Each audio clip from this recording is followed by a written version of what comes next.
নমস্কাৰ smart education চেনেললৈ সকলোলৈ স্বাগতম জনাইছো। আজি আসাম হিষ্ট্ৰী আৰু কেইটামান প্ৰশ্ন লৈ আহিছো। আজি প্ৰথম প্ৰশ্নটো হ'ল Sadiya Khowa Gohain was a zamindar king frontier officer. Sadiya Khowa Gohain আছিল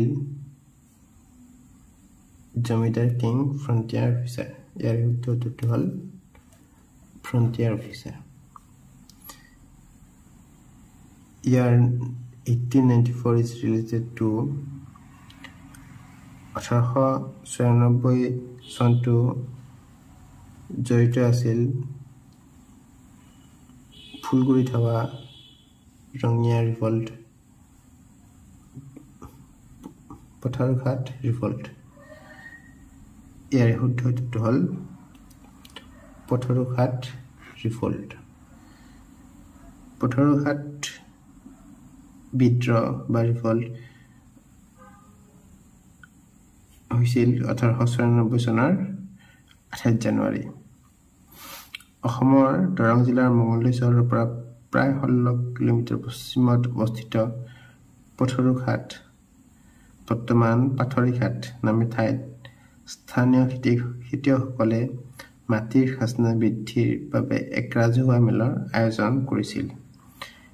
ৰাইজ মেল চলি থাকোঁতেই তাত উপস্থিত হৈছিল দৰং জিলাৰ জিলাধিপতি মিষ্টাৰ এণ্ডাৰছন, আৰক্ষীৰ অধ্যক্ষ মিষ্টাৰ বেৰিংটন আৰু মহকুমাধিপতি মিষ্টাৰ ৰেমিংটন আৰু লগতে সশস্ত্ৰ বাহিনী। ব্ৰিটিছ বিষয়ববীয়াসকলে কৈছিল যে তেওঁলোকৰ কোনোপধ্যেই খাজনা কম নকৰে, আৰু তেতিয়াই কৃষকসকলে প্ৰতিবাদ আৰম্ভ কৰিছিল। আৰক্ষী অধীক্ষক মিষ্টাৰ বেৰিংটনৰ নিৰ্দেশমৰ্মে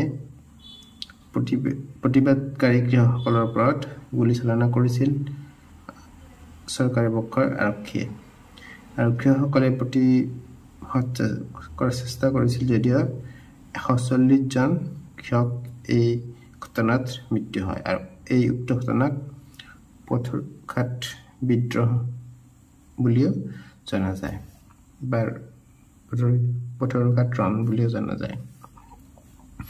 এইবাৰ তৃতীয় প্ৰশ্নটো আহিছো, দি আহোম মৈদানছ আৰ। আহোম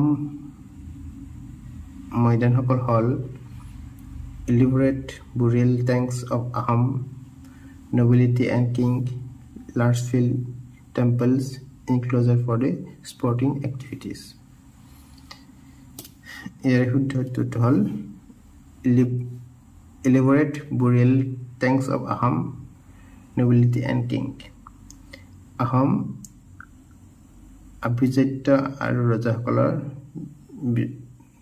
বিশৃংখল সমাধি টেংক।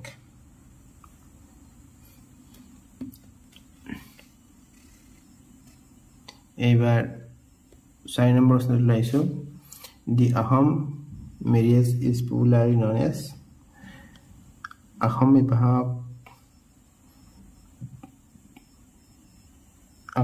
বিবাহক জনাধাৰণে এই নামেৰে জনাজাত। চকলং গন্ধৰ্ব চেম্বাৰ। ইয়াৰ শুদ্ধটো হ'ল চকলং। চকলং আহোমসকলৰ বিবাহ পদ্ধতি আৰু ই টাই ভাষাৰ পৰা এটা টাই ভাষাৰ শব্দ।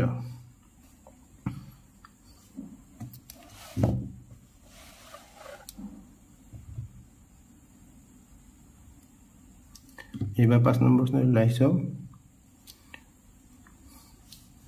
who was the Ahom king when Mir Jumla invaded Assam? মিৰ জুমলাই অসম আক্ৰমণ কৰাৰ সময়ত আহোম ৰজা কোন আছিল? ইয়াৰ শুদ্ধটো হ'ল জয়ধ্বজ সিংহ। এবাৰ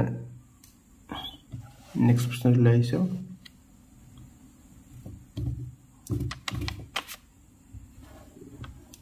which historian came along with Mir Jumla?